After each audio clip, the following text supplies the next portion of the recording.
जय हिंद दोस्तों, आप सभी का स्वागत है आपके अपने YouTube चैनल पर। तो दोस्तों, जैसा कि हमारा मैथ का चल रहा है, डेली आपका एक शिफ्ट होता है। तो देखिए यहाँ पर हमारे पास है आज का 19 जुलाई के हम देखेंगे जो आपकी सेकेंड शिफ्ट हुई थी। MP फॉरेस्ट का ये एग्जाम है जो 2017 में हुआ था, इसके सेकेंड शिफ्ट का हम एग्जाम देखेंगे। तो चलिए मैथ के क्वेश्चन स्टार्ट करते हैं। आज का पहला क्वेश्चन देख लेते हैं। तो देखिए यहाँ पर हमें आज का पहला क्वेश्चन दिया गया है, इसे सॉल्व कर लेते हैं। देखिए दिया गया है, निर्देश दी हुई संख्या श्रेणी में गलत पद ज्ञात करना है। तो हमें क्या ज्ञात करना है? गलत पद ज्ञात करना। तो देखिए यहाँ पर गलत पद ज्ञात करने के लिए हमें संख्या क्या दी हुई है? 6, 12, 36, 144 और 722। इसके बाद चल के 4320 और 30,240 दी हुई है। तो देखिए इसमें क्या चल रहा है। तो देखिए यहाँ पर ये दिया हुआ है, क्या लिखा है? 2 गुना करा है। यहाँ देखिए कितना गुना करा है? 3 गुना करा है। यहाँ कितना गुना करा है? 4 गुना करा है। तो यहाँ कितना गुना करेगा? 5 गुना। तो अगर इसको 5 गुना करते तो कितना आएगा? 14 पंजे 70 होता है और 4 4 पंजे 20, मतलब 70 यानी 720 हो जाएगा। कितना हो जाएगा? 720 आना चाहिए था, परंतु यहाँ क्या लिखा है? 722 लिखा है। तो ये क्या हो गया? रॉन्ग हो गया। ये रॉन्ग हो गया, ठीक है। ये क्या हो गया? हमारा रॉन्ग हो गया। तो 722 वाला इसका क्या होगा? राइट आंसर होगा। ये हमारा क्या हो गया? रॉन्ग हो चुका है, ठीक है। चलिए नेक्स्ट क्वेश्चन की ओर। ये रहा नेक्स्ट क्वेश्चन हमारा। देखिए सेकंड नंबर का क्वेश्चन यहाँ पर पूछा गया हमसे, दो क्रमागत संख्याओं का गुणनफल कितना दिया है? 27, 56 दिया है। तो दोनों संख्याओं में बड़ी संख्या क्या होगी? तो देखिए यहाँ पर गुणनफल कितना दिया गया है। अगर आप इसे सॉल्व करोगे तो इसे सॉल्व करने में आपको बहुत समय लगेगा। अगर आप इस तरह इसे क्रमागत बोला है तो एक होगी x और एक होगी x+1 होगी। तो अब आप इसे सॉल्व करोगे, जैसे कि क्या हो जाएगा? x² हो जाएगा प्लस x हो जाएगा, और फिर इधर क्या होगा? ये आपका हो जाएगा 57 और 56 हो जाएगा, 27, 56 बराबर 0। अब इसमें आप सोचोगे कितनी बड़ी इक्वेशन ले, यहाँ क्या ले कि एक आना चाहिए, जोड़ने घटाने पे और गुणा करने पे इतना आना चाहिए। तो यहाँ आपको इतना समय नहीं लगाना है। देखिए क्या बोला गया है, हमें ऑप्शन से चलना है। दोनों संख्याओं में सबसे बड़ी संख्या कौन सी होगी? तो हम लास्ट डिजिट पकड़ते हैं, मतलब कि जो लिखा है हमें संख्या दी है, दोनों का गुणनफल कितना दिया हुआ है? 6 दिया है। अब देखिए हम और क्रमागत भी होना चाहिए, जैसे 1, 2, 3, 4, 5, 6, 7 और 8, ठीक है। और ये देखें 6 किस में आता है? एक तो इन दोनों का गुणा करते हैं और इन दोनों का गुणा करते हैं तो क्या होता है? 56 होता है। तो इसमें 6 आता है, ठीक है। लास्ट में इन दोनों का गुणा करते हैं तो कितना आता है? 6 आता है। तो यहाँ अगर बात की जाए 6 आना चाहिए, लास्ट में 6 आना चाहिए। तो या तो ये आएगा, तो सबसे बड़ी कौन सी होगी? ये छोटी होगी। क्रमागत बोला है मतलब ये 7 वाली छोटी होगी और 8 वाली बड़ी होगी। और यहाँ देखिए क्या दिया हुआ है? 2 छोटी होगी, 3 बड़ी होगी। अब देखते हैं ऑप्शन में बड़ी पूछा है हमसे, बड़ी संख्या, तो ऑप्शन में 8 है लास्ट में और 3 है कि नहीं। तो देखिए 8 तो नहीं है, मतलब ये भी नहीं है, ये भी नहीं है, ये भी नहीं है, 3 है, ठीक है। 3 है तो ये राइट होगा। सब ऐसे ही करना है आपको। ये देखिए ऐसे क्वेश्चन आपके हर शिफ्ट में पूछे गए, अभी आपको नेक्स्ट शिफ्ट में भी ऐसे ही दिखेंगे। तो क्या हो गया? अगर हम 52 और 53 का गुणा करते हैं तो देखिए ये हो गया 52, और जब 53 का गुणा करेंगे तो कितना हो जाएगा? देखिए 53 3 कितना हो जाएगा? 156 हो जाएगा। और 53 पंजे कितना हो जाता है? 260 हो जाता है। कितना हो जाता है? 260, ठीक है। ये रहा 260। और जब इसका गुणा करेंगे तो देखिए यही आया ना जो कह रहा था, ये आ गया। तो यहाँ आपको देखना है कि आपको लास्ट डिजिट मतलब लास्ट अंक लाने के लिए क्या करेंगे? ऐसी संख्या देखिए जैसे 2 और 3, इनका गुणा करने पे 6 आएगा। ऐसे 7 और 8 का गुणा करेंगे तो 6 आएगा। तो बस आपको ये देखना है कि ऑप्शन में बड़ी संख्या पूछेगा तो 3 आएगा, और क्योंकि ये 52 होगा जब तो ये लास्ट अंक जो होता है वो लास्ट का रहता है, यही बताना चाह रहा हूँ मैं। ऐसे क्वेश्चन आपको अक्सर दिखेंगे एग्जाम में, देख लेना। चलिए नेक्स्ट देखते हैं। ये रहा नेक्स्ट क्वेश्चन। यहाँ पर आप उसको फार्मूले से करेंगे तो बहुत देर लगेगी, कब तोड़ोगे, कब आप उसके बारे में सोचोगे कितनी संख्या ले क्या नहीं ले। तो देखिए द्विघात समीकरण x² प्लस 5x 15x है, क्या है? 15x x² plus 15x plus 56 बराबर से 0। तो आप इसको सॉल्व कर लीजिए। क्या आना चाहिए? देखिए 7 और 8 में टूटी आएगा ना, ये देखिए कितने में टूटी आएगा? 8x हो जाएगा लगभग, और ये क्या हो जाएगा? 7x हो जाएगा, प्लस में 56 हो जाएगा, ठीक है। इन दोनों को जोड़ने पे क्या हुआ? ये आ गया, और इन दोनों को गुणा करने पे 56 आ गया। अब x इसमें कॉमन क्या निकलेगा? x कॉमन निकल जाएगा, x प्लस 8 रह जाएगा, प्लस हो जाएगा। यहाँ कितना कॉमन निकाले? 7 निकाले तो क्या हो गया? x प्लस 8 हो गया। अब इस वाले फैक्टर और इस वाले फैक्टर में देखिए क्या कॉमन निकलेगा? तो x प्लस 8 निकलेगा। ठीक है, x प्लस 8, अंदर क्या बचा आपका, इधर का x और वो x प्लस 7 बच गया।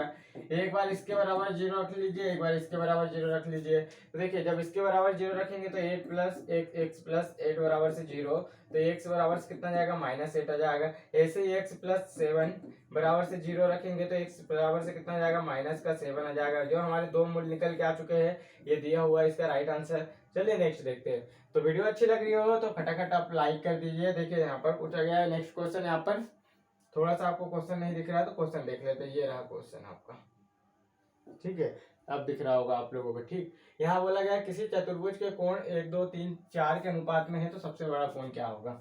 देखिए चतुर्भुज जो होता है आप सभी जानते हैं कि उसके आंतरिक कोणों का योग कितना होता है, ये सभी कोणों का योग कितना होता है, 360 होता है। 360 होता है तो इनको हम क्या लिख सकते हैं, 360, तो ये सभी क्या है, इस अनुपात में दिए है। इसे जोड़ लेंगे तो 1x plus 2x plus 3x plus 4x हो जाएगा। इन सभी को जोड़ेंगे तो देखिए 4 3 7 और 3 कितना हो गया, 10x हो गया, बराबर से 360। तो x की वैल्यू हमारे पास कितनी निकल के आई है, 36 निकल के आई है। कि कितनी निकल के आई है, 10 निकल के आई है, क्योंकि नहीं 36 निकल के आई है। x की वैल्यू कितनी निकल के आई है, 36 निकल के आई है। अब यहाँ पूछा गया है कि इनके अनुपात में सबसे बड़ा कौन, तो 36 का 4 से गुना कर देंगे तो कितना हो जाएगा, 36 चुको 144 होता है। ये 44 144 होता है। राइट आंसर क्या होगा, ऑप्शन नंबर 1 144 होता है। नेक्स्ट देखते हैं, ये रहा नेक्स्ट क्वेश्चन। यहाँ पर नेक्स्ट हमसे पूछा गया है यदि वृत्त के केंद्र से, वृत्त के, हमने क्या वृत्त बोला तो ये हमने वृत्त ले लिया। ठीक है, वृत्त के केंद्र से 12 सेंटीमीटर की दूरी पर स्थित एक जीवा की लंबाई 10 सेंटीमीटर है। मतलब कि यहाँ क्या दिया हुआ है, एक जीवा खींची गई है जिसकी लंबाई कितनी है, 10 सेंटीमीटर। इसकी लंबाई कितनी, 10 सेंटीमीटर है। वो ये वृत्त का केंद्र है। वृत्त के केंद्र से कितनी दूरी पर बोला है इसने, 12 सेंटीमीटर की, तो ये 12 सेंटीमीटर की दूरी पर हो गई। ठीक है, और यहाँ देखिए इसका व्यास बताना, हमें क्या बताना, वृत्त का व्यास। तो ये देखिए ये हमारी क्या हो गई, त्रिज्या हो गई। ये क्या बन चुका है, ये त्रिज्या हो गई। हमारा समकोण बन रहा है ना, समकोण त्रिभुज बन गया है। मतलब कि ये टोटल कितना है, 10 है, तो हम इधर 5 ले सकते हैं और बराबर बढ़ गई तो 5 5 हो गई। अब देखिए 12 और 13 का ट्रिपलेट क्या होता है, 13 हो जाएगा। 12 5 और 12 और 13 ये ट्रिपलेट होता है। तो इसका देखिए त्रिज्या कितनी निकली, 13 निकली है। तो टोटल व्यास कितना होगा, व्यास ये होगा ना 13 और इसमें ऐड कर देंगे, टोटल दो गुना होता है त्रिज्या का, तो ये हो गया 26। ये राइट आंसर होगा 26। बस कॉन्सेप्ट बेस आपके क्वेश्चन, ज्यादा हार्ड नहीं पूछे गए थे। नेक्स्ट देखिए यहाँ पर नेक्स्ट क्वेश्चन यहाँ पर पूछा गया है, इसका सॉल्यूशन कीजिए। तो प्रश्न चिन्ह के स्थान पे क्या होगा, तो संख्या दी गई है 106 इंटू 106 माइनस 94 इंटू 94। तो यहाँ आप देख सकते हो ये क्या हो रहा है, एक इसमें सर्वसमीक आपका जो है सूत्र लगेगा। देखिए ये हो चुका है 106 की पावर 2 और ये हो गया।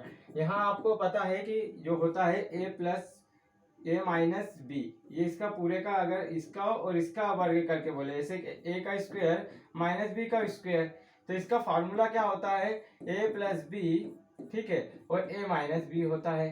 तो हमको बस यहाँ दिया हुआ है जैसे इसका वर्ग और इसका वर्ग दिया है, तो पहले इन दोनों को ऐड कर लेना, कितना हो गया 200 हो गया। ठीक है, ये हो गया, ये जमा लिए, a और b को ऐड करें, फिर a माइनस बी कर लेंगे, तो a माइनस बी कितना हो जाएगा, देखिए 6 दूनी 12 हो जाएगा, ये 12 हो गया। ये इंटू में, ठीक है, इंटू में, दोनों क्या है गुणा में, देखिए गुणा में, इन दोनों का गुणा करेंगे कितना आएगा, 12 दूनी 24 और 2 शून्य लगे तो 2400 हो गया। 2400 इसका क्या होगा, राइट आंसर होगा। आपको ये सर्वे समीकरण सभी को पता होगी। नेक्स्ट देख लेते हैं। नेक्स्ट यहाँ पर पूछा गया हमसे, ये देखिए नेक्स्ट क्वेश्चन यहाँ पर पूछ लिया है कि निर्देश निम्नलिखित श्रेणी में प्रश्नवाचन चिन्ह के स्थान पे क्या आएगा। तो देखिए हमें क्या दिया गया है, 33 दिया गया है, 48 दिया गया है, 65 दिया गया है, 84 दिया गया है, और इसके स्थान पे बताना है क्या आएगा। यहाँ देख सकते हो कितना बढ़ रहा है, तो यहाँ आपका बढ़ रहा है, जैसे कि बात की जाए तो 15 बढ़ रहा है। कितना बढ़ रहा है, 15 बढ़ रहा है। इसमें कितना बढ़ रहा है टोटल, तो 17 बढ़ रहा है। इसमें कितना बढ़ रहा है, तो इसमें देखिए 19 बढ़ रहा है। तो अब क्या बढ़ेगा, 21 ही बढ़ेगा, तो 21 इसमें ऐड कर देंगे, कितना हो गया, 21 जोड़ेंगे तो 105 हो जाएगा। तो इसका राइट आंसर क्या हो गया, 105 हो गया, देख लीजिए। चलिए नेक्स्ट देख लेते हैं, ये रहा नेक्स्ट क्वेश्चन। तो नेक्स्ट हमसे पूछा गया है, देखिए नेक्स्ट बोला है दो लड़कों की वर्तमान आयु का अनुपात कितना दिया है, ये 3 और 4 का दिया है, और मैंने आपको बताया बस आपको इस तरह कर लेना है। और ये देखिए 3 वर्ष बाद उनकी आयु का अनुपात कितना हो जाएगा, 4 और 5 हो जाएगा। इसमें आपको क्या करना है, अंदर वाले का अंदर वाले से गुणा करना है, बाहर वाले का बाहर वाले से। जब अंदर वाले का गुणा करेंगे कितना हो गया, 16x हो गया, माइनस बाहर वाले का करेंगे कितना हो गया, 15x हो गया, बराबर से आपको क्या करना है, जो दिया रहता है ये वाली, ठीक है, इस समय। तो देखिए इसका गुणा इसका 3 और इसके बीच का अंतर का 1 का गुणा कर देंगे। अब देखिए यहाँ x बराबर से हमें कितना प्राप्त हुआ, 3 हो गया। तो x बराबर से 3 प्राप्त हुआ तो हम इसमें मान रख देंगे। तो देखिए कितना हो गया, 3 3 का 9 हो गया, और ये कितना हो गया, 3 चौको 12 हो गया। अब क्वेश्चन आगे क्या बोला है, 21 वर्ष बाद उनकी आयु का अनुपात क्या होगा, तो इसमें 21 और ऐड कर देंगे, ठीक है, इनमें 21 और ऐड कर देंगे। तो ये हो गया 30 और ये हो गया कितना, 33। अब इनका अनुपात बताना है। तो देखिए 3 से कट जाएगा 10 और 3 से कट जाएगा 11, तो 10 और 11 का अनुपात आ गया इसका। तो ये क्या हो गया, इसका राइट आंसर हो गया 10 और 11 का अनुपात। नेक्स्ट देख लेते हैं। नेक्स्ट क्वेश्चन यहाँ पर हमसे पूछा गया है, देखिए इसमें बोला गया है कोई राशि कितने वर्षों में इतने प्रतिशत वार्षिक प्रतिवर्ष साधन टैक्स की दर से दुगनी हो जाएगी। तो इसका मैंने आपको फार्मूला बताया था, इससे पहले जो वीडियो थी उसमें बताया हूँ कि आपको क्या करना है, कभी भी दुगनी बोले, तिगुनी बोले, 4 गुनी, 7 गुनी, कुछ भी बोले, तो आपको हमेशा लगाना है n-1 बटे में होगा, दर दी हो तो दर को लिखना है, या समय दिया हो वर्ष, हाँ समय दिया हो तो समय को लिखना है, ठीक है, और इंटू 100 कर देना, बस इतना कर दोगे। और आपसे जो पूछा होगा इसमें, या तो दर दी होगी तो समय पूछेगा, समय दिया होगा तो दर पूछेगा। अब देखिए यहाँ क्या दिया गया हमें, n का मतलब होगा कितना गुना, कितना गुना बोला है तो 2 गुना, तो 2 - 1 हो जाएगा, ठीक है। और यहाँ दर क्या दी है हमें, दर दी हुई है, तो दर को हम क्या लिख सकते हैं, इसको देखिए 6 और 25% को कितना लिख सकते हैं, तो 1/4 लिख सकते हैं। तो ये क्या हो जाएगा आपका, 6 चौको 24 और 25/4 हो जाएगा। तो इसके नीचे हम क्या लिख सकते हैं, 25/4 इंटू में 100, ठीक है। तो दर को हमने इसको तोड़ लिया है। अब देखिए यहाँ कितना बचा, एक बचा है, ये 4 क्या होगा, नीचे वाला ऊपर चले जाएगा तो इसमें गुणा हो जाएगा 4 का। नीचे कितना बचा, 25 बचा, इंटू में 100 है। अब देखिए 25 से इसको काट देंगे, 4 बार चले जाएगा, इन दोनों का गुणा कर देंगे तो क्या निकल जाएगा, 16 वर्ष इसका राइट आंसर होगा, ठीक है, 16 वर्ष इसका राइट आंसर होगा। अगर आपको डबल से चेक करना है तो इसकी जगह आप क्या रख सकते हो, जैसे दोगुनी बोला है तो यहाँ वर्ष रख के देखिए दर भी यही निकलेगी, ठीक है, वर्ष यहाँ पर रख के देखिए दर यही निकल के आएगी। नेक्स्ट देखते हैं। नेक्स्ट क्वेश्चन यहाँ पर देखिए, हमें बताया गया है जैसे कि एक आदमी एक वस्तु को 64 रुपए में बेचकर क्रय मूल्य का 1/7 भाग प्राप्त करता है, ठीक है, 1/7 भाग प्राप्त करता है, मतलब देखिए क्या बोल रहा है, 1/7 भाग लाभ प्राप्त करता है, 64 रुपए में बेच रहा है, ठीक है। तो ये देखिए ये जो नीचे दिया रहता है क्या रहता है, मूल चीज रहती है। मूल चीज मतलब कि ये क्या हो गया, हमारा क्रय मूल्य हो गया। इस पे लाभ कितना प्राप्त किया उसने, 1 प्राप्त किया। पहले वस्तु कितने की थी, 7 रुपए की थी, अब इसने बेचा कितने में, टोटल 8 में बेचा, तो उसको क्या हुआ, 1 का लाभ हुआ। तो ये क्या हुआ, इसको जब बेच रहा है टोटल, तो देखिए कितने रुपए में बेच रहा है, 64 रुपए में, तो ये 8 के बराबर हो गया, मतलब 1 बराबर क्या हो गया, 8 हो गया। अब हमसे पूछा क्या है, तो क्रय मूल्य पहले निकाल लेते हैं। तो इसमें 8 का गुणा करेंगे 7 में तो कितना निकलेगा, तो यह हो गया हमारा, यहाँ पर कितना हो गया, ये 56 हो गया, ठीक है। और बेचना कितने में, अब 63 में बेचता है तो उसका लाभ प्रतिशत बताइए। 63 में बेच रहा है तो कितने रुपए ज्यादा में बेच रहा है, 7 रुपए ज्यादा में बेच रहा है, इंटू 100। तो क्रय मूल्य ऊपर लाभ इंटू 100 हो जाएगा, लाभ परसेंट हो जाएगा। देखिए 8 बार चले जाएगा, 8 से काटेंगे तो 12.5 बार चले जाएगा, ये निकल के आया 12.5% इसका राइट आंसर, ठीक है। ये देखिए 12.5% इसका राइट आंसर होगा। यहाँ पर आपको पहले बता दूं, जो ऊपर होता है ये क्या हो गया, इतना इसका लाभ हो गया, तो ये लाभ और ये 7 क्रय मूल्य हो गया, मतलब टोटल 8 बराबर से कितना दिया था, 64 दिया था। 1 बराबर से हमारा 8 निकल आया, और एक क्रय मूल्य हम 7 में गुणा करके निकाल देंगे, और उसके बाद लाभ कितना हुआ ये देख के उसमें रख देंगे। नेक्स्ट देखिए, ये रहा नेक्स्ट क्वेश्चन। इसमें बोला गया 500 मीटर लंबी रेलगाड़ी, एक जो 500 मीटर एक लंबी रेलगाड़ी है जो एक समान गति से चल रही है, किसी प्लेटफॉर्म को 35 सेकंड में पार करती है यदि प्लेटफॉर्म की लंबाई।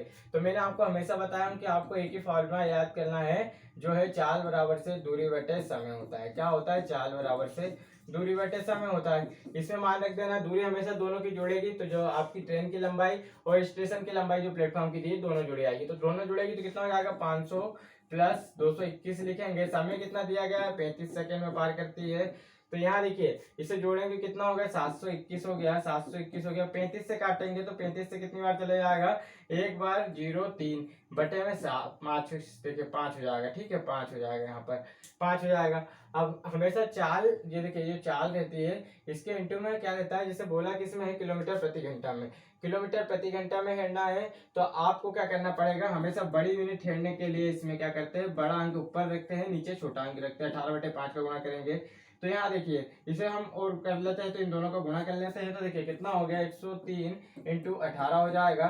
तो ये 18 3 54 हो गया और 18 एकम 18 हो गया गुणा करने पर। अब इसमें हम 25 से भाग दे देंगे इन दोनों का, ठीक है 25 से जब भाग देंगे तो 25 से कितनी आ जाएगा, देखिए 25 सत्ती 175 हो जाएगा, बचेगा कितना 10 बच गया, 25 चुको कितना हो गया 100 हो गया, कितना हो गया 25 चुको यहाँ पर 100 हो गया। अब कितना बच गया यहाँ पर 40 बच गया है, ठीक है 40 बच गया। तो 25 40 देखिए जो आपका 25 को 100 हो गया, 4 बचा था, फिर भागने जाते शून्य लगा देंगे, फिर 40 हुआ तो एक बार चले जाएगा, यहाँ कितना बच गया 15 बच गया। फिर अब कितनी बार चले जाएगा, एक शून्य लगाने पर 6 बार चले जाएगा 150 में। तो ये देखिए इसका राइट आंसर होगा 74.16 इसका राइट आंसर होगा। नेक्स्ट देखते हैं, ये रहा नेक्स्ट क्वेश्चन यहाँ पर। तो देखिए नेक्स्ट हमसे पूछा गया है एक नौका की गति धारा के अनुकूल और प्रतिकूल। तो देखिए जब यहाँ पर हम आपको बता दूं, हमेशा नाव की क्या मानते हैं, नाव को इसमें x मानते हैं, धारा को इसमें क्या मानते हैं, y मानते हैं, धारा को y मानते हैं।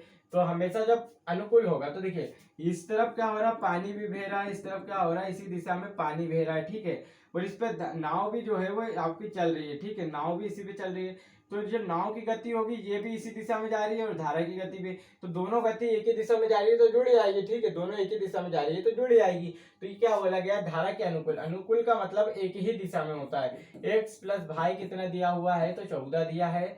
और धारा के प्रतिकूल मतलब कि धारा क्या हो रही, इस दिशा में जा रही है, ठीक है, धारा इस दिशा में बह रही है, परंतु जो नाव है आपकी वो किस दिशा में बह रही है, इस दिशा में आ रही है, ठीक है। तो ये क्या हो रहा है, टक्कर हो रही है आपस में, तो क्या हो रहा है, घट रही है ना, आपस में टक्कर हो रही है तो घट रही होगी कहीं ना कहीं। तो x माइनस भाई बराबर से कितना दिया हुआ है, 8 किलोमीटर दिया है, ठीक है। तो अब यहाँ देखिए इसे समीकरण सॉल्व करेंगे, क्या होगा 2x बराबर से हो गया 22, x बराबर से कितना निकल के आया 11। तो देखिए यहाँ हम इस समीकरण में मान रख देंगे तो x बराबर से 11 हो गया। 14 प्राप्त करने के लिए इसमें कितना जोड़ेंगे कि 14 आ जाएगा तो 3 जोड़ेंगे। तो ये देखिए एक 11 जो है वो नाव की निकल जाएगी, भाई जो है वो किसकी, धारा की 3 निकल जाएगी। तो धारा की गति क्या होगी, 3 किलोमीटर प्रति घंटा इसकी धारा की गति होगी। नेक्स्ट देखते हैं, ये रहा नेक्स्ट क्वेश्चन यहाँ पर। देखिए नेक्स्ट क्वेश्चन पूछा गया है, यदि कोयले की कीमत में 40% की वृद्धि होती है। तो देखिए पहले कोयले की कीमत 100 होगी, ठीक है, हमेशा 100 रहती है, वृद्धि कितने की हुई 40% की हुई, तो कितना हो गया 140 हो गया। तो कोयले की खपत में कितने प्रतिशत की कमी की जाए कि जिससे कि कोयले पर खर्च होने पर कोई असर ना पड़े। तो देखिए जब 100% थी तो ये कितना 140 हो गई, वृद्धि कितनी हुई कीमत में 40% हुई, तो इसको वापस 40 कम करना पड़ेगा जब क्या कहते हैं खपत बराबर होगी, कोयले पर कोई असर ना पड़े, मतलब लेने पे जगह खरीद रहे तो उस पर कोई असर ना पड़े। तो 140 पे देखिए यहाँ बोला गया तो कोयले के खपत में कितने प्रतिशत की कमी की जाए। तो देखिए हमें क्या करना है, 40 हो चुका है, 140 हो गया, अब मूल्य कितना हो गया 140 हो गया, 140 हो गया, तो हमें कितना कम करना है, तो 140 पे कम कर रहे हैं ना। अब क्या हुआ, भाव बढ़ चुका है 140, अब कोई भी हमारा क्रय मूल्य क्या हो जाएगा 140 हो जाएगा। अब हमें क्या करना है 140 पे 40 कम करना है, क्या 140 पे 40 कम करेंगे, तो देखिए 140 पे 40 कम कर देंगे तो ये बस 140 पे 40 कितना परसेंट है, तो इतना परसेंट की कमी करना है। तो ये कितना हो गया 400 हो गया, 400 बटे में 14 हो गया। तो देखिए इसको काटेंगे तो कितनी बार चले जाएगा, ये चले जाएगा, पहले 2 से काटेंगे तो ये 200 बटे 7 हो जाएगा, 7 से काटेंगे तो 7 दूनी 14 हो जाएगा, बचा यहाँ पर कितना 6, तो 7 कितना हो जाएगा 56 हो जाएगा, 4 बच गया बटे में 7 हो गया। तो देखिए ये हो गया 28.7%, ये हो गया 28 से ही 4/7%। आप समझे कि नहीं, डबल से मैं आपको समझा देता हूँ, मुझे पता है गन बच्चे ऐसे जो समझ नहीं पाएंगे। क्या है, पहले बोल रहा है यदि कोयले की कीमत में 40% की वृद्धि होती है, मतलब कोयला पहले कितना था 100 का था, अब कितना का हो गया 40 का हो गया, तो कोयले के खपत में कितने प्रतिशत की कमी जाए। तो देखिए अब बढ़ के तो इतना हो गया, अब इसमें कितनी कम खपत कम की जाए कि वो इतना रह जाए, ठीक है वापस। तो देखिए 140 पे ही तो कम करेंगे, अब क्या करेंगे 140 पे कम कर रहे हैं, 100 पे थोड़ी कम कर रहे हैं, 140 पे कितने कम करेंगे 40 कम करेंगे। तो ये बस आपको यही करना था, समझ गए ना, ऐसे क्वेश्चन अक्सर पूछे जा रहे हैं आपके एग्जाम में। नेक्स्ट देखिए यहाँ पर, नेक्स्ट क्वेश्चन यहाँ पर पूछा गया हमसे, तो ये यहाँ बोला गया है वह बड़ी से बड़ी संख्या ज्ञात कीजिए जिससे 690 और 875 को भाग देने पर पूर्णतः शेषफल कितना बच रहा है, 10 और 25 बच रहा है। मतलब 690 एक संख्या दी है, इसमें क्या हो रहा है 10 शेषफल भी बच जा रहा है, तो मतलब हम 10 घटा लेंगे तो टोटल किसमें 680 में पूर्णतः भाग जा रहा होगा, ये संख्या निकाल ली। 875 दिया है, इसमें से भी 25 माइनस कर लेंगे, तो देखिए 25 माइनस करें तो मतलब ये संख्या क्या हो रही है, पूर्णतः ऐसी बड़ी से बड़ी संख्या होगी जो एचसीएफ होगा इनका, उससे डिवाइड होगी। बड़ी से बड़ी संख्या ज्ञात करने के लिए हमेशा एचसीएफ का प्रयोग करते हैं, छोटी से छोटी संख्या ज्ञात करने के लिए एलसीएम का प्रयोग करते हैं। तो इसका देखिए एचसीएफ निकालना है, तो इसका एचसीएफ देख सकते हो यहाँ पर इस तरह एचसीएफ निकाला जाता है, बड़ी संख्या में छोटी संख्या से भाग दिया जाता है। तो ये छोटी संख्या होगी, ये बड़ी संख्या होगी, भाग देंगे तो कितनी बार चले आएगा, एक बार चले आएगा, तो एक बार हम घटा देंगे, कितना बचा यहाँ पर 170 बच गया, और ये क्या हो गया 680। अब ये वाली संख्या उठ के यहाँ चली आएगी, हमेशा ऐसा होता है। तो ये क्या हो गया 17 चुको 68 हो गया, मतलब कि 4 बार चला गया। और जो इस साइड जिससे भाग जाता है, हमेशा ये ध्यान देना कि जिससे पूर्णता भाग चले जाता है वही हमारा एचसीएफ होता है। तो देखिए 17 चुको 68 और 17 पंजे 85, मतलब ये दोनों संख्या 17 170 से कट रही है, तो इसका राइट आंसर क्या होगा, ये होगा 170, इसका राइट आंसर होगा एचसीएफ। नेक्स्ट देखते हैं, नेक्स्ट हमसे पूछा गया है यहाँ पर, देखिए बी की अपेक्षा ए दुगनी गति से काम करता है, मतलब ये बी है तो ए है, ठीक है, बी की अपेक्षा ए दुगनी गति से काम करता है, मतलब ये कितना कर रहा है, ये हो गया ना, बी की अपेक्षा ए दुगनी गति से काम करता है, और वे दोनों एक साथ काम करके किसी काम को 16 दिन में पूरा करते हैं। देखिए अगर कोई काम है, ठीक है, एक काम है और ये दोनों की रेशो मिला के ही काम कर रहा होगा, तो हम क्या करते हैं, दोनों को जोड़ लिए, और ये कितने दिन में कर रहा है, 16 दिन में कर रहा है। तो काम कितना होगा, एक से बराबर से 16 या 48 हो गया, जब 3 उधर जाएगा तो काम कितना है, टोटल 48 है। इसमें बताना, तो बताइए कि ए अकेला उस काम को कितने दिन में करेगा। तो आप लोग कैसा जमाते हैं, ऐसा करते हैं ए और बी और ये क्या देता है आपका बराबर से ए और बी कितने दिन में कर रहे हैं। तो हमें तो पता नहीं अभी ए और बी कितने दिन में कर रहे हैं, परंतु हम ऐसे तो कर सकते हैं कि ये कितने दिन में कर रहे हैं। इनका रेशो दिया है 2 और 1 का अनुपात दिया है, टोटल काम हमने निकाल लिया कितना है 48 है, टोटल काम कितना है 48 हो गया। अब देखिए 2 से भाग देंगे तो कितनी बार चले आएगा, ये 2 से कर रहा है काम, तो ये कितने दिन में कर रहा होगा, 24 दिन में कर रहा होगा। तो ए का पूछा है तो 24 दिन हो जाएगा, अगर बी का पूछता तो इससे हम 1 में भाग देते तो ये 48 दिन हो जाएगा, ठीक है। ये देखिए इस तरह से आपको निकालना है, इसका राइट आंसर क्या होगा, 24 दिन हो जाएगा इसका राइट आंसर। नेक्स्ट देख लेते हैं, नेक्स्ट यहाँ पर हमसे पूछा गया क्वेश्चन, देखिए इसमें बोला है एक व्यक्ति की आयु उसके पुत्र की आयु की 4 गुना है। तो हमेशा आपको मैंने बताया हूँ ये 4 गुना लिख ले, 5 वर्ष पूर्व बोले तो ये देखिए ये कर लिए 5 वर्ष, अपने पुत्र की आयु का 9 गुना हो जाता है, ये 9 गुना लिख दिए हैं। तो इस समय भी उस व्यक्ति की आयु बताइए, तो पहले अंदर अंदर वाले का गुणा करेंगे, फिर बाहर बाहर वाले का गुणा करेंगे। तो ये क्या हो गया 9 एकम 9 हो गया, माइनस जे एक्स में रहता है, ठीक है, और ये 5 एक्स कितना हो गया 4 एक्स हो जाएगा। ये देखिए यहाँ पर ये 4 एक्स हो गया, बराबर से क्या दिया है, ये 5 जो दिया रहता है इसको करना है, और गुणा में क्या करना है, इन दोनों का अंतर करना है। तो अंतर कितना आ गया 8 आ गया। यहाँ देखिए इसका अंतर कितना हुआ 5x हो गया, बराबर से कितना हो गया यहाँ पर 5 40 हो गया, कितना हो गया 40 हो गया। अब ये x बराबर से कितना आ गया 8 आ गया, ठीक है, कितना आ गया 8 आ गया यहाँ पर।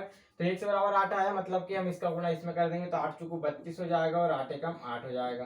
क्या पूछा है, पिता की आयु की व्यक्ति की आयु, तो व्यक्ति की आयु जो है उसके पुत्र से, मतलब व्यक्ति की आयु कितनी हो जाएगी 32 वर्ष हो जाएगी। देखिए इसका राइट आंसर क्या होगा, व्यक्ति की आयु 32 वर्ष हो जाएगी। नेक्स्ट देख लेते हैं, ये रहा नेक्स्ट क्वेश्चन यहाँ पर, 20 प्रेक्षणों का माध्य 15 है, मतलब 20 प्रेक्षण यानी औसत, माध्य का मतलब क्या होता है औसत, तो इनका प्रेक्षण का माध्य कितना है, इतना है। अब बोल रहा है यदि 2 प्रेक्षण 3 और 14 के स्थान पे क्या लिखा गया है 8 और 9 लिखा गया, ठीक है, 3 के स्थान पे 8 और 14 के स्थान पे 9 लिख लिया गया। तो स्थानांतरित का नया माध्य यानी नया औसत ज्ञात करना है, तो इन दोनों को जोड़ लेते हैं, तो ये कितना हो गया 17, टोटल 17 है। ये देखिए इन दोनों को भी जोड़ेंगे टोटल 17 हो रहा है। तो इनके स्थान पे अगर ये भी रखते हैं तो कोई फर्क पड़ रहा है क्या, नहीं पड़ रहा है, टोटल में कोई कमी आ रही है, ज्यादा हो रहा है क्या, नहीं हो रहा है, क्योंकि दोनों तो बराबर है। तो औसत क्या रहेगा, वही रहेगा, क्या रहेगा, यहाँ पर बोला गया 20 प्रेक्षणों का माध्य कितना दिया 15, तो औसत भी क्या वही की वही रहेगा, क्योंकि कोई चेंजेस नहीं आया, पूरी संख्या में कोई चेंजेस नहीं आया, इसका औसत वही रहेगा 15। नेक्स्ट देखते हैं, नेक्स्ट यहाँ पर हमसे पूछा गया क्वेश्चन, देखिए नेक्स्ट क्वेश्चन आपको क्वेश्चन नहीं क्लियर दिख रहा है तो देखिए यहाँ पर हम आपको थोड़ा सा ऊपर कर देते हैं, ये देखिए अब आपको दिख रहा होगा। यहाँ बोला गया है यदि 35 आदमी किसी काम को 8 दिन में पूरा करते हैं, मतलब देखिए कोई काम है उसको 35 आदमी क्या कर रहे हैं 8 दिन में पूरा कर रहे हैं। आप इसी तरह लिखते हो ना, 35 आदमी किसी काम को 8 दिन में करते हैं, तो एक्स बराबर कितना हो गया, टोटल काम कितना हो जाएगा 35 दूनी 70, और 70 चुको कितना हो गया 280 काम हो गया, ठीक है, ये कितना हो गया यहाँ पर 280 टोटल काम निकल आया। तो 10 आदमी उस काम को कितने दिन में करेंगे। तो 10 आदमी, ये 10 आदमी जो है उस काम को कितने दिन में करेंगे, 10 से भाग दे देंगे, ये निकल आया। 28 दिन में टोटल क्या करेंगे, काम करेंगे। कितने दिन में, 28 दिन में। नेक्स्ट देख लेते हैं। नेक्स्ट हमसे पूछा गया है यहाँ पर निम्नलिखित भिन्नों में सबसे छोटे भिन्न। तो आप लोग क्या करते हैं, हमेशा अंतर से करते हैं। तो मुझे आप इसका अंतर से करके उत्तर ला के दिखाया तो मानू। आपके जो एग्जाम में पूछा जाता है वो अक्सर ऐसे क्वेश्चन पूछे जाते हैं जो अंतर से आप उसको नहीं कर सकते। तो आप हमेशा 1 नंबर आपको एक राशि देर में चले जाता है। इसलिए आप लोग क्या करिएगा कि हमेशा इसको क्या करना है, काट पीट के कर लिया करिए। देखिए यहाँ बोला गया 21/87। आप जितनी स्पीड से काटना सीखेंगे, आपकी कैलकुलेशन की वीडियो में मैं जल्दी अपलोड कर दूंगा, जिससे कि आप बहुत तेजी से जो मैथ है उसमें कैलकुलेशन कर सकते हैं। यहाँ देखिए 21/77 हो जाएगा, 30/91 हो जाएगा। अब यहाँ अगर सॉल्व की जाए तो देखिए इसमें एक बार तो भाग नहीं जाएगा, तो हम क्या लगा देंगे, 0 लगा देंगे, दशमलव लगाए तो 8 3 कितना हो गया, 3 बार गया होगा। ठीक है, 8 से देखिए कितनी बार जाएगा, 3 बार जाएगा। अगर 4 बार जाता तो 32 होता यहाँ पे। ठीक है, तो ये 3 बार चला गया। अब इसमें 0 लगा देंगे तो देखिए कितनी बार चले जाएगा, 7 3 21 होता तो 3 बार इसमें भी चले जाएगा। अब यहाँ देखिए 2 लगाएंगे तो देखिए 7 3 21 होता। ठीक है, परंतु ये 7 है तो ये भी 7 3 21 होगा, तो जो कितना होगा, 221 होना था, परंतु यहाँ कितना दिया हो, 210 दिया है, तो ये क्या 2 बार जाएगा, समथिंग 2.9 बार के लगभग। यहाँ देखिए ये 3 दिया तो ये 9 3 27 होगा, तो ये 3 बार चले जाएगा। अब यहाँ से डायरेक्ट आपको छोटी संख्या कौन सी पकड़ाई है, ये देखिए 21/77 पकड़ा गई है, तो ये इसका राइट आंसर हो। कितना जल्दी कर सकते हो आप, ये देखना है। चलिए इसी प्रकार से आप हमें जो नेक्स्ट क्वेश्चन जो दिया है बड़ी से बड़ी संख्या निकालने का, इसका राइट आंसर इसी तरह से काट के फटाफट मुझे कमेंट करके बताएं। और वीडियो अच्छा लगा हो तो वीडियो को लाइक करें। ऐसी वीडियो पाने के लिए चैनल को सब्सक्राइब कर लीजिएगा, बेल आइकन बटन जरूर दबा लीजिए। आपके फॉरेस्ट एग्जाम के लिए सबसे महत्वपूर्ण वीडियो लाते रहेंगे। जो एमपी पीईबी के द्वारा क्वेश्चन पूछे गए, ये सभी क्वेश्चन आपको सॉल्यूशन करवाए जा रहे हैं, या आपके पेपर से सीधे क्वेश्चन उठाए गए हैं। अगर वीडियो अच्छा लगा हो तो वीडियो को लाइक करें और चैनल को जरूर सब्सक्राइब कर लीजिएगा। जय हिंद दोस्तों।